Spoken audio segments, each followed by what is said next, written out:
What's up, coaches? Hope you guys are doing well. Here's our video for Friday. You guys should have a good feel for the warm-up by now. I won't spend any time on that. Feel free to refresh yourself with the link at the top of today's program. So our specific warm-up, we're going to do some coach's cue deadlift. We need to brush up on that with going into our maxes today. We also want to do some specific prep with the bridges and the planks. So let's talk coach's cue first. You want to go through this 3 times. You're going to complete 3 reps. We want to do this with a light loaded bar. So you want to go ahead and have athletes grab a bar with 10s, 15s, 25s on, something like that. And then from there, you're gonna give them the following cues. So you're gonna have them make their approach. I like to stay, grab your stance and grip, make your approach. For this approach, now the cue of set is gonna take them down into their pulling position, all right? So they're gonna have set. Now the second cue is squeeze. I wanna create maximum tension, taking all the slack out of the system. Oftentimes you hear about us hearing that click of the bar or driving down through the armpits, protect the armpits, all that good stuff. So I have set, squeeze, lift, and recover. Back to the floor. Take a break. And let's make your approach.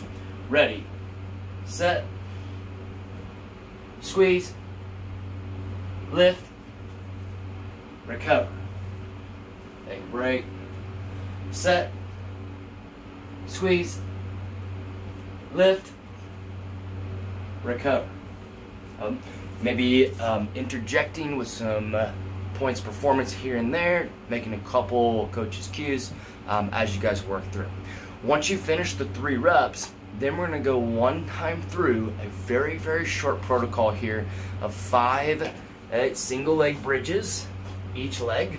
So that's going to be in the bridge position, driving up, tight squeeze 1, tight squeeze 2, 5 reps on each leg, followed by a 10-second high tension plank. Elbows to toes, toes to elbows, maximal tension throughout the center. You'll work through that combination 3 times through. Moving forward, now we're going to work into the testing portion. So we have 20 minutes to establish a heavy but 100% perfect based on the track that they're following. 1 rep max deadlift, 5 rep max deadlift, or our fitness health crew is going to be doing a 10 rep max kettlebell deadlift, which can be a single or a double. All right, so single would be the single kettlebell between the stance, double would be double kettlebell outside the stance. Your group does have a choice of doing either trap bar or straight bar, all right? If you have that option, trap bar or straight bar, it's a 100% their choice. Whatever they test in, that they want to train with that bar throughout the duration of their cycle, all right? Once we finish, it is important that people understand the only max they want to use to set their percentages going forward is the max they pull with perfect technique. If they pulled one, they got the rep, but their technique suffered, their posture, position was compromised in some way, do not use that one as a number to set their technique, or excuse me, to set their percentages, all right? Moving forward to the workout, we have the bike power test. So we have a 3-minute AMRAP of bike for cows. Simplicity at its finest here. There's not a lot to say in terms of technique or anything like that. We're focused on lactate buffering, so that means that we're going to be going fast and hard kind of from the beginning. It's going to start to burn as they start to feel that buildup, and their goal is to push through that. Can they buffer that lactic acid? Can they push through that threshold and keep going? So this should be something that's pretty uncomfortable from start to finish, and it should hurt, all right? There is no scaling here. Everyone bikes for 3 minutes. Primer, this is super important. We're lifting heavy. We're not really getting high heart rate up.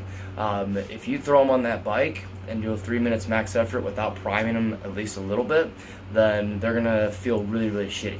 Don't do that to them. Let them go 10 seconds on, 10 seconds off for 3 rounds. That needs to be a hard 10-second burst.